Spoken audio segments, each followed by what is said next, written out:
这个字有2个读音，好，好是喜欢的意思，他是个好学的孩子。好学的孩子就是喜欢学习。你有什么爱好吗？你有什么爱好吗？爱好，比如弹琴、阅读、爬山，这些都算是爱好。爱好，抽烟算是不良嗜好吧，害人害己。你怎么这么好管闲事儿啊？不良嗜好，好管闲事儿。好管闲事儿就是喜欢管别人的事儿，管太多了。闲事儿，我的口音里有儿化音，你也可以只说好管闲事。好管闲事，好逸恶劳的样子很难做成什么事儿啊？好逸恶劳这个成语就是喜欢安逸的、舒适的，不喜欢做事情，也是贬义、不好的意思。年轻人不要好逸恶劳的，不要好逸恶劳的。接下来这个成语投其所好，投其所好意思就是迎合某个人的喜好，你喜欢什么我就给你什么。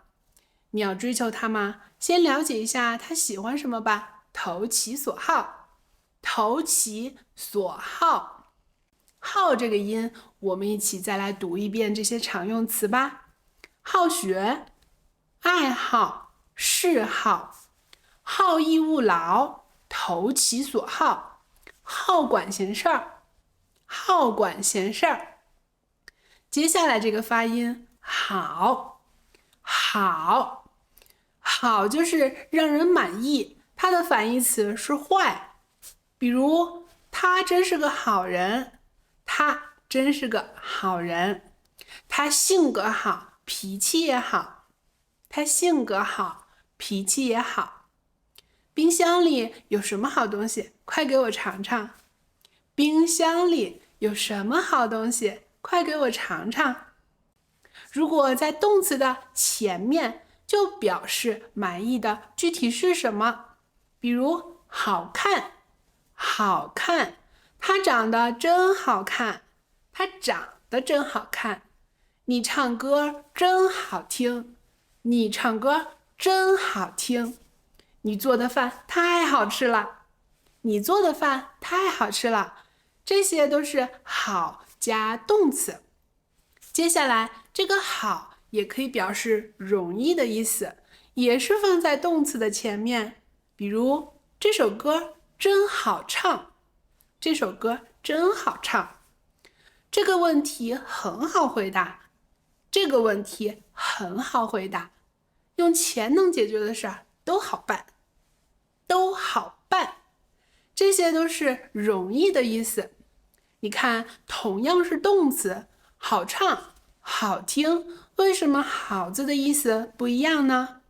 好唱，主语是我主动去做的事儿。我唱歌，这首歌很好唱，就是容易唱的意思。我听你唱歌，听是我觉得，我的感受，所以听起来我觉得悦耳满意。那么这个好听就是满意的意思。除了容易，这个好字还可以表达方便。我觉得这件事儿变得容易了。比如把杂草拔了，好种新的蔬菜。把杂草拔了，好种新的蔬菜。你告诉我地址啊，我好找你去。你告诉我地址啊，我好找你去。接下来，如果用在动词的后面，就表示这件事儿已经完成了，达到了完善的地步了。比如，饭已经做好了，饭已经做好了。钱已经准备好了，钱已经准备好了。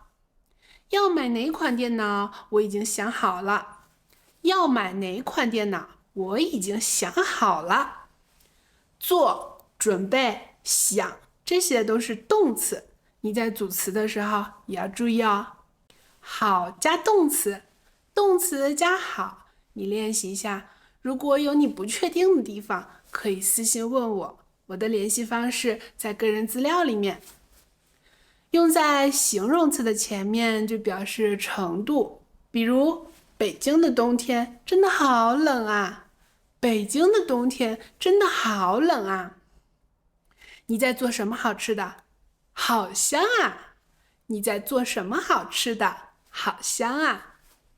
哇，那个人好面熟，好像在哪儿见过他。那个人好面熟，好像在哪儿见过他。你的新衣服好漂亮啊！你的新衣服好漂亮啊！你看，这些都是好加形容词。你要多试一下自己组词，把它用起来才能真的掌握。这个词也可以用在形容词或量词的前面，比如，哇，这儿开了好多花，这儿开了好多花。今天下雨了，我们组好几个人都没带伞。我们组好几个人都没带伞。好多好几个。怎么车还没来？我等了好久啊！我等了好久啊！上菜太慢了，等了好半天了。等了好半天了。好久，好半天，这些都是口语里面很经常用的表达，就代表时间很久、很长的意思。接下来我们来总结一下，这个词可以放在动词的前面，比如好看、好听、好吃。好看、好听、好吃。放在动词的前面，除了和坏相对的意思之外，还可以表达容易、方便。比如这首歌很好唱，这个问题很好回答，用钱很好解决。还有表达方便的意思，告诉我地址，我好找你去。我好找你去。用在动词的后面呢，就表示准备好了，完成了。比如饭做好了，饭做好了，钱准备好了，钱准备好了，我想好了，我想好了。放在形容词的前面就表示程度，比如好冷、好香、好漂亮。好冷、好香、好漂亮。这个字用在量词的前面呢，就表示很多，比如好多花，好几个人，我等了好久，我等了好半天。最后，它的另外一个读音是好，表示喜欢的意思。好学、爱好、嗜好、好逸恶劳、投其所好、好管闲事儿、好管闲事儿。好管闲事儿，你记住了吗？那我们下期说落这个多音字的用法。拜拜。